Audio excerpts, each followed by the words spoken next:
বেশ কিছুদিন ধরে আমরা ভাবছিলাম, একবার গিয়েছিলাম দুর্গাপুর ইস্কন, আবার একবার যাব। তো যাওয়া হয়েই উঠছিল না। আসলে বান্ধবীর সময় হচ্ছিল, কিন্তু আমার সময় হচ্ছিল না। তারপর রুম থেকে হাঁটু হাঁটু করে বেরিয়েছিলাম, দিয়ে টোটোয় করে এই বাইপাসের এখানে চলে এসেছি। আমরা এখান থেকেই আগের বারে বাসটা ধরেছিলাম। আর কিসের যে অত চিড়ে ভাজা খাওয়ার ক্রেভিংস হচ্ছিল ভগবান জানে।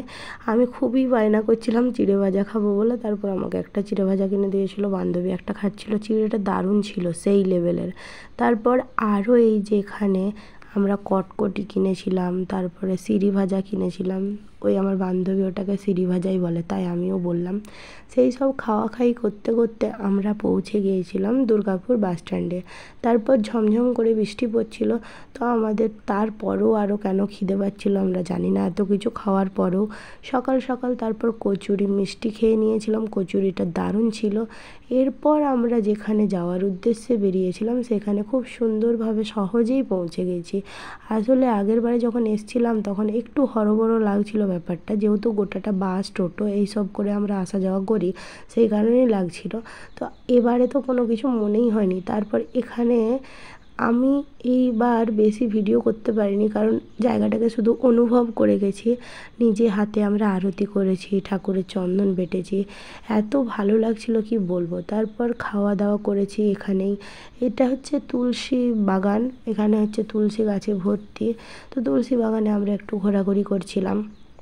তারপর আমাদেরকে মামাপ্রভু ডাকলেন, আমরাও ভিতরে গিয়ে খেতে বসে গিয়েছিলাম। সেবারেও যেরকম নিরামিষ খুব সুন্দর সুন্দর পদ রান্না হয়েছিল, এবারেও সেম বেগুনি ছিল, আলু পোস্ত, ডাল ছিল। ডালটা ঠিক কিসের ডাল ছিল আমি বুঝতে পারছিলাম না, কিন্তু বান্ধবী বললো এটা মুগের ডাল। যাই হোক, খেলাম, খুব ভালো হয়েছিল। ঝিঙে আলু পোস্ত ছিল ওটা।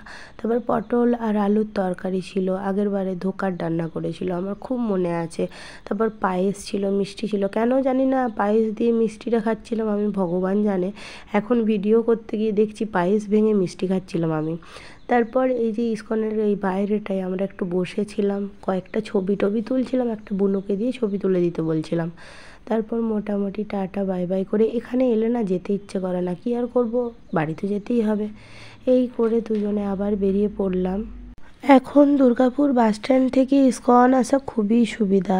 মানে আসার সময় একটা বাস ধরে আমাদের 30 মিনিট লেগেছে, চলে এসেছি, তাড়াতাড়ির মধ্যে পৌঁছে গেছি। আর এখন যাওয়ার সময়ও এখানে ইস্কনের এই মন্দির থেকে একটা টোটো ধরলাম। তারপর আমরা চলে গেছিলাম এই যে দুর্গাপুরের সবথেকে মেন আকর্ষণ, যেখানে সবাই যায়।